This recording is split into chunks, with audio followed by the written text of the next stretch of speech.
Welcome back. I'm Heather Rowe. And I'm Dan Maries. A family is looking for answers after a man dies in the Pima County Jail. Public records indicate this inmate was addicted to alcohol and heroin. And tonight we are looking into whether jail staff followed protocol in this case and if this death could have been prevented. Sonu Wasu joining us live tonight with her investigation that you will only see here on KOLD News 13. Sonu? Yeah, Heather, Dan, this death highlights a problem that corrections officers are facing every single day. Jails and prisons turning into detox centers and mental health units. This is the second drug-related death in the county jail in the last year. He could make you laugh instantly. He might have had his problems, but he was a healthy person. I mean, I feel like if he was left on the streets, he'd still be alive. He may have died behind bars, but behind this carefree face, Brandon Binion's sister says he was already trapped, imprisoned by an addiction to alcohol and heroin. Drug addiction or alcohol addiction is pretty prevalent at the jail. Something correction staff here at the jail deal with every day. Every inmate is given a medical exam before being assigned a living unit. Those suffering from withdrawal put on a detox list, which means a team of nurses make the rounds, checking on them at least 3 times a day. They're all inmates in withdrawal. Meth, heroin, and cocaine can be bad, but the most deadly? I know alcohol withdrawals are serious, and they can be deadly. We've been digging through public records and found that Binion was on the jail's detox list. Here's a timeline of his final hours behind bars. A jail nurse checked his vital signs at 9:30 in the morning. His second checkup around 2 p.m. A nurse says she was unable to get his vitals because he was not cooperating. During his third checkup, 6 p.m. that evening, records indicate Binion had a seizure during the exam. Public reports state jail staff unsuccessfully performed CPR and tried to use the AED defibrillator on him. Binion went into cardiac arrest and flatlined. He was taken to a local hospital where he was pronounced dead at 7:59 p.m. Our hearts go out to them as well as anybody. No one wants to lose a son. It's just that simple. All deaths in our custody are investigated by homicide. We take them extremely serious. We do not leave any stone unturned. An autopsy report lists the cause of death as complications of acute alcohol withdrawal. I just want to say bye. I just wish I could have held his hand, told him I was okay. I'm sorry. I can only imagine how alone he was. Right now, there are about 60 inmates on the jail detox list. The county is spending more than $30,000 a month dealing with addicted inmates, and they have started programs to help those who are addicted and successfully help them on that road to rehab as well. Reporting live on the west side, Sonu Wasu, KOLD News 13, live, local, late breaking. All right. We have an update now on some late breaking news we've been following over the last hour. Tucson police are now wrapping things up at a SWAT situation near 13th and Utah. This map shows you exactly where this happened. And KOLD News 13, Sonu Wasu is in the area. She's been on the scene. Sonu, tell us what's happening right now. Well, correct, Teresa. Things are finally under control after a very tense and chaotic afternoon here on the south side. We are right across the street from the popular restaurant El Güero Canelo. Take a look at this video we shot just about an hour ago. Police barricaded several streets here near Utah and 12th Street. We saw SWAT officers armed with guns walking around in the neighborhoods. Quite a sight to see. We heard them trying to talk to someone who was barricaded inside one of the homes, and we also heard several loud flashbangs, several of them. Now, one witness tells me that 2 young children, a 15-year-old and 8-year-old, were holed up in the house next door. They were told by police to lay low as there was apparently a hostage situation taking place. I spoke to several witnesses who've been out here for hours watching all of this unfold, and here's what they had to tell me. It's very crazy. I mean, I'm right there. Just my friends, people I know. Is this your neighborhood? Yeah. I'm terrified. I'm shaking. I'm terrified. That you never think that it would happen so close to home. Now, a few minutes ago, we did see a police robot going toward a home in this neighborhood. As you can see, the crime tape has been removed. The streets are now quiet and clear, but investigators are still out here doing their work. We are getting ready to talk to police, and we'll have the latest information on how all of this started coming up for you as soon as we get it. Reporting live in the South Side, Sonu Wasu, KOLD News 13, live, local, late breaking. Well, who can forget these images? Children and families who flocked across the Mexican border by the thousands last summer, looking to start new lives right here in the United States. Many of them were taken into custody at facilities across southern Arizona. With our federal courts facing a major backlog, some detainees have been waiting for more than a year just to get their day in court. Only on KOLD News 13, we have an exclusive look behind bars. Sonu Wasu asked Homeland Security officials if we could take our cameras inside the facility where the detainees are being housed, and she's now joining us with more on that. We had to get clearance from the top levels of the federal government to get into the ICE facility. It is expensive business.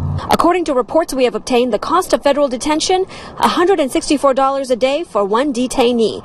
Immigration advocates are calling for alternatives, saying it's cheaper and more humane for families struggling with the loss of a provider now behind bars. As of today, it has been exactly 1 year, a month, and 8 days since they took my father away. In these pictures, you see the face of a happy family man. He's been in the U.S. for almost 2 decades. But the troubled faces staring at our camera in this room are those of a family who say the arrest of Felipe Cobos Luna has torn their family apart. I can't stand hearing him saying, "I'm sorry, I can't be there, but I promise you I will be back home soon." ICE officials say Cobos Luna has been detained because of his rap sheet. Federal records show he's been deported twice and re-entered the country illegally. Like many others, his family wants him to stay at home while awaiting his deportation hearing. All people in detention suffer a level of abuse and conditions that are really challenging. After hearing numerous allegations of bad conditions, bad treatment, and lack of food, we asked Homeland Security officials if we could take our cameras inside an ICE facility to get a first-hand look at how illegal immigrants are housed. We're not hiding anything. We're proud of our detention facility. ICE officials asked us not to show the faces of detainees. In here, 80 different nationalities coexisting behind barbed wire. Majority from Central America, Guatemala, Honduras, and El Salvador. While driving around the complex, yes, it looks and feels like a prison. You will see the barbed wire, security cameras, uniforms, and dorm rooms that are called open pods. So we were surprised to hear no one is here, being punished. An ICE spokeswoman says the detainees have a lot more freedom than, say, a prisoner in a state or county jail. They're fed 3 times a day. They have access to commissary items. We have snack machines. We saw vending machines in every dorm room, large soda fountains in the cafeteria. Not something I've seen while visiting state and county jails. We are told every detainee is also allowed to keep up to $60 with them. Once a week, checks and money orders can be cashed. We saw multiple phones in every pod, also machines where detainees can buy phone cards. Inmates have access to laundry every day. In the rec yard, we saw a newly turfed soccer field and gym equipment.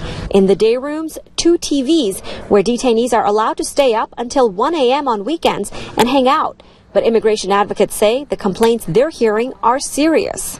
Lack of adequate medical attention. We took this concern to the Department of Homeland Security. They walked us around their medical unit, which is staffed 24 hours. Every morning, every detainee is asked if they're feeling okay, if there are any issues. Doctors, nurses, and a dentist on hand every day. ICE officials sent me a statement saying, quote, they're committed to providing detainees with timely, safe, humane, and appropriate treatment, which includes medical and mental health care. Another big complaint from immigration advocates. The food, for example, in certain detention centers not being adequate. We asked officials if we could check out the day's lunch menu and take a trip into the kitchen. Amid the long, hungry crowd of detainees waiting to be fed, staff made me a plate. This is what detainees are eating. I took a bite and a sip. Tasted like corn dogs and chicken soup. Staff say they're serving up to 3,500 calories a day, and the food they're cooking is the same food fed to U.S. soldiers and military bases throughout the country. The feds use the same food vendor to save money. While it's definitely not home. No one wants to be in detention. The common complaint is, when am I going home? When am I being released? A question only a judge can answer. Unlike a prison, families are allowed to visit loved ones every single day, up to 3 allowed at a time. When we talk on the phone, it breaks my heart to hear him cry and cry. to hear how all this is affecting him, especially mentally. To lighten the load and free up more bed space, the Obama administration is now trying to speed up the court process and fast-track deportations, especially for those with violent criminal histories. Sonu Wasu, KOLD News 13, live, local, late-breaking. Okay, big bucks. As the city grows, the roads seem to be crumbling. Whether you hit a pothole or not, everyone's paying for it. Only on KOLD News 13 tonight, Sonu Wasu investigates Tucson's pothole problem. Sonu? Yeah, Heather, Dan, people get so fired up about this. Tucson potholes actually have their own website and their own blog. One frustrated driver I spoke to actually compared the surface of Tucson streets to the surface of the moon, covered with cracks and craters like these we found on Holly Road off Speedway. And this rocky ride has not been cheap for you, the taxpayers. Well, it's the Super Bowl.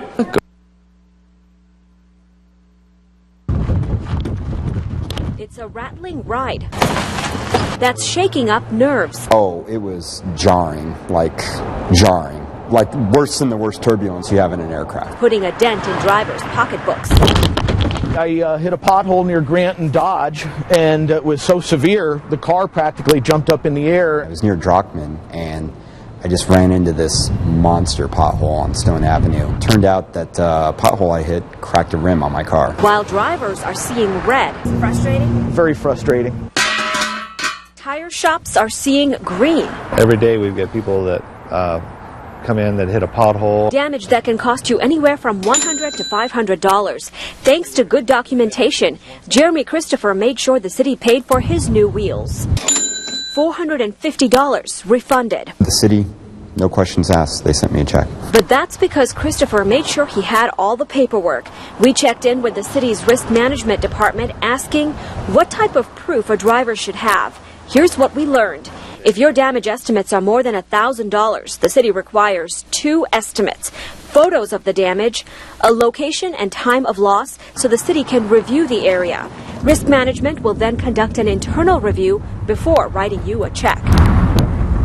But why are the roads so bad? We stopped by the city's transportation department and sat down with the man in charge. You're the transportation director. You drive that road to work every day. What are you thinking as you drive it? We got to do something.